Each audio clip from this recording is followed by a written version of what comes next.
Bonjour à tous. Et oui, c'est le printemps. Et au printemps, on fait le grand nettoyage de printemps. Alors au grand nettoyage de printemps, on se débarrasse un petit peu de tout ce qu'on n'a plus envie dans sa maison. Et notamment, ça peut être des petites chaussettes qui puent. Eh ouais, vous avez tous des petites chaussettes dans votre maison. L'important, ça va être de les mettre en boule pour pouvoir faire ce jeu. Alors je vous préviens, papa, maman, c'est un jeu qui excite des fois un peu les enfants. C'est un jeu où on s'amuse, c'est un jeu où on va compter, donc c'est super, ça les fait bouger et c'est très bien. Donc au printemps, on se débarrasse de tout ce qu'on ne veut plus dans sa maison. Et ben nous, on va se débarrasser de chaussettes. Alors Maë, t'as combien de chaussettes dans ta petite boîte? 6. Non, on va les compter rapidement.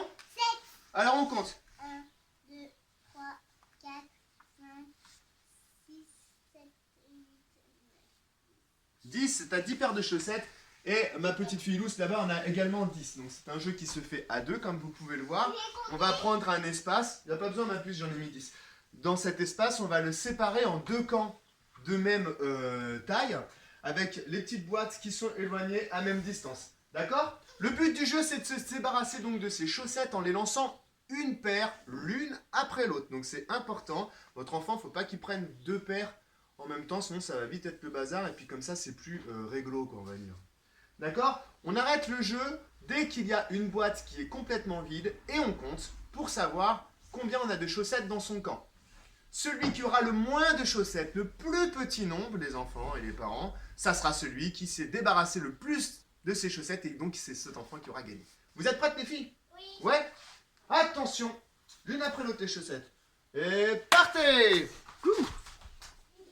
Allez vite, ouais! Allez, on se débarrasse de ces chaussettes. Ouais, génial. Allez, c'est bien, c'est super. Super, super, c'est bien ça. Génial, génial, ouais. Encore, il en reste? Attention, stop. Ah bah là, vous avez fini en même temps, super. Pour savoir qui a gagné, on va compter. D'accord, Maë, tu commences? 1, 2, 3, 4, 5, 6, 7 et 8. Et celle-ci? Et 9. Et 9? Eh bah regarde. Qu'est-ce qu'il y avait derrière? 8. Non, après 9, il y a quoi? 7, 8, 9, 10. Hein, on va faire plus simple avec la cantine, ça ira plus vite. 1, 2, 3, 4, 5, 6, 7, 8, 9, et 10. 10 10 de chaque côté, donc qui est-ce qui a gagné? Vous avez toutes les deux gagné, c'est très bien.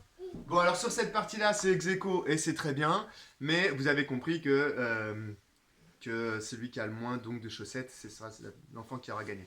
Vous pouvez également faire une autre façon de jouer, c'est en jouant sur un temps. Et donc là, il n'y a plus de... On arrête quand la boîte elle est vide. On a le droit de renvoyer par exemple les chaussettes qu'on a envoyées dans notre camp. Le but c'est de jouer par exemple sur 1 minute. Et puis à la minute, on arrête le jeu, on regarde combien on a de chaussettes dans son camp pour savoir. Bref, c'est une histoire de chaussettes. Pensez à bien toutes les récupérer après. C'est pour ça que c'est important de savoir combien il y en a au départ. C'est des coups à retrouver une chaussette 3 mois après. Allez, au revoir!